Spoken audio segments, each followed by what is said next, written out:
আমি শামীম আহমেদ ইতিমধ্যে আমাদের সঙ্গে যোগ দিয়েছেন। আমি শামীমের কাছে আসবো। শামীম, এবার এই যে নরেন্দ্র কাপ এবং ওদিকে বিবেকানন্দ কাপ, এই সব খেলার সেরা বাঙালির তুমি ফুটবল, ফুটবল দিয়েই কি 2026-এ ভোটের গোলে, ভোটের জালে বলটা জড়ানোর একটা প্রয়াস? এখন দীর্ঘদিন ধরে আমরা আলোচনা করছি এবং সারা দেশবাসী সংকটের মধ্যে একথা ভেবে যে দেশের গণতন্ত্র ধ্বংসের পথে এবং সমস্ত গণতন্ত্রের অভিমুখ স্থির করা হয়েছে একটা সংখ্যাতত্ত্বের ভিত্তিতে। মানে নির্বাচনে যারা জিতবে তারাই গণতন্ত্রকে জয়ী করবে, গণতন্ত্রটা পুরোপুরি নির্বাচন কেন্দ্রিক হয়ে গেছে। তা আসলে গণতন্ত্রের অর্থ নয়, আমরা সকলেই সে কথা জানি। এখন নির্বাচন সামনে, দেখুন স্বামীজিকে সামনে নিয়ে আসা হয়েছে। স্বামীজির বাকি আলোচনা আমরা করব না, বাকি চরিত্র নিয়ে আমরা বিশ্লেষণ করব না। স্বামীজিকে আমরা ধর্মীয় প্রতীক হিসেবে দেখানোর চেষ্টা করব, তাকে সামনে রেখে খেলাধুলা এগুলো করব। কিন্তু খেলা নিশ্চয়ই হোক, সে তো এর আগের রাজ্যের যে শাসক দল তাদের খেলা হবে স্লোগানই ছিল। খেলা হোক, খেলা নিয়ে তো কোনো অসুবিধা নেই। খেলা তো আসলে চরিত্র গঠন করতেও সাহায্য করে, স্বাস্থ্যের সাথে সাথে।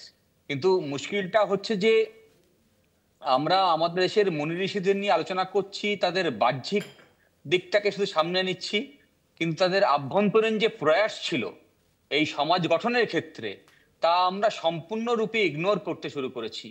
আমাদের উচিত, যারা রাজনৈতিক দল আছেন তাদের প্রত্যেকের উদ্দেশ্যে বার্তা, যে আমি এই যখন রাজনৈতিক দল বলছি তখন তৃণমূল কংগ্রেস, বিজেপি, সিপিআইএম, যত রাজনৈতিক দল আছে আমি সকলের কথা মাথায় রেখেই বলছি যে আসলে আমার দেশের গণতন্ত্রকে রক্ষার দায়িত্ব যদি নিতে হয় তাহলে শুধু ক্ষমতা কেন্দ্রিক, ক্ষমতায় আসার জন্য কিছু খেলা, কিছু